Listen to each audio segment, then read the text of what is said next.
That's Mike. News at 9.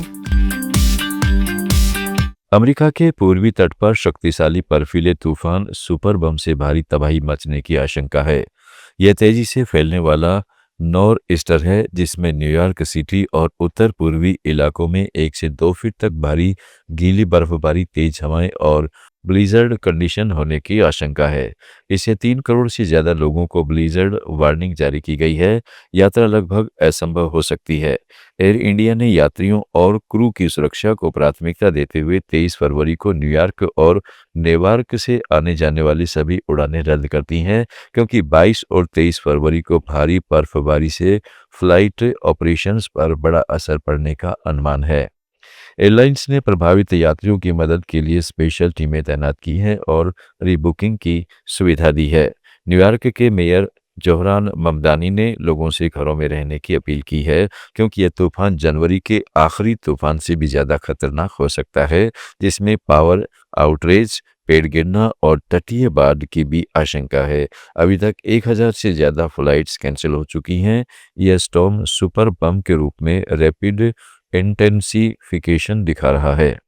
Bharat और America के बीच अंतरिम व्यापार समझौते यानी आईटीए को लेकर वाशिंगटन में होने वाली अहम बैठक टाल दी गई है। यह बैठक 23 से 26 फरवरी के बीच प्रस्तावित थी, जिसका मकसद 7 फरवरी को जारी जॉइंट स्टेटमेंट के आधार पर कानूनी ड्राफ्ट तैयार करना था। न्यूज एजेंसी पीटीआई ने सरकारी सूत्रों के हवाले से बताया कि हालिया टैरिफ बदलावों के कारण भारतीय प्रतिनिधिमंडल की अमेरिकी यात्रा स्थगित कर दी गई है। अब टैरिफ की समीक्षा के बाद ही बैठक की नई तारीख तय की जाएगी, जिससे ट्रेड डील में देरी की संभावना बढ़ गई है।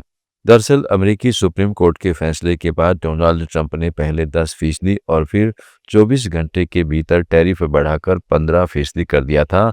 इससे पहले 7 फरवरी को कॉमर्स मिनिस्टर पीयूष गोयल ने ट्रेड डील की जानकारी दी थी, जिसमें भारतीय सामान पर अमेरिकी टैक्स घटाने और रूस से तेल पर लगे अतिरिक्त टैक्स हटाने का प्रावधान शामिल था। अफगानिस्तान में पाकिस्तानी हवाई हमलों ने दोनों देशों के बीच तनाव चरम पर पहुंचा दिया है। पाकिस्तान ने खुफिया जानकारी के आधार पर तहरीक-ए-तालिबान पाकिस्तान और इस्लामिक स्टेट खुरासान प्रांत से जुड़े 7 आतंकवादी ठिकानों को निशाना बनाया, लेकिन तालिबान सरकार का दावा है कि नंगरहार और पत्तिका प्रांतों में नागरिक इलाकों और एक मदरसे पर हमले हुए, जिससे महिलाओं और बच्चों समेत दर्जनों लोग मारे गए और घायल हुए। तालिबान के रक्षा मंत्रालय ने इसे अंतर्राष्ट्रीय कानून का उल्लंघन बताते हुए उचित समय पर सुनियोजित जवाबी कार्रवाई की चेतावनी दी है, जबकि पाकिस्तान ने अफगानिस्तान से अपनी जमीन का इस्तेमाल आतंकवादियों के लिए रोकने की मांग की। इस बीच अफगानिस्तान के विदेश मंत्री अमीर खान मुत्ताकी दिल्ली में वार्ता के लिए पहुंचे हैं। भारत ने काबुल में अपने डिप्लोमेटिक मौजूदगी को अपग्रेड करने का वादा किया है। पाकिस्तानी अधिकारी इसे भारत की प्रॉक्सी गतिविधियों से जोड़ते हुए तालिबान को तटस्थ रहने की चेतावनी दे रहे हैं। India AI impact summit Delhi में 5 दिन तक चला। इसे अब तक का सबसे बड़ा एआई ग्लोबल इवेंट माना जा रहा है। यह 20 देशों के प्रमुखों, गूगल, ओपन एआई, मेटा जैसी टॉप कंपनियों के सीईओ और लाखों विजिटर्स ने हिस्सा लिया। यह पहली बार था जब ग्लोबल साउथ के किसी देश में ऐसा समिट हुआ। सबसे बड़ा हासिल रहा नई दिल्ली डिक्लेरेशन, जिसमें 88 देशों और अंतर्राष्ट्रीय संगठनों ने सपोर्ट किया, जिसमें अमेरिका, चीन, ब्रिटेन, फ्रांस जैसे बड़े प्लेयर्स शामिल हैं। ये वॉलंटरी कमिटमेंट्स है जो एआई को डेमोक्रेटाइज करने, आर्थिक सामाजिक विकास के लिए इस्तेमाल करने, राष्ट्रीय संप्रभुता का सम्मान करने और ट्रस्टेड एआई टूल्स शेयर करने पर फोकस करते हैं।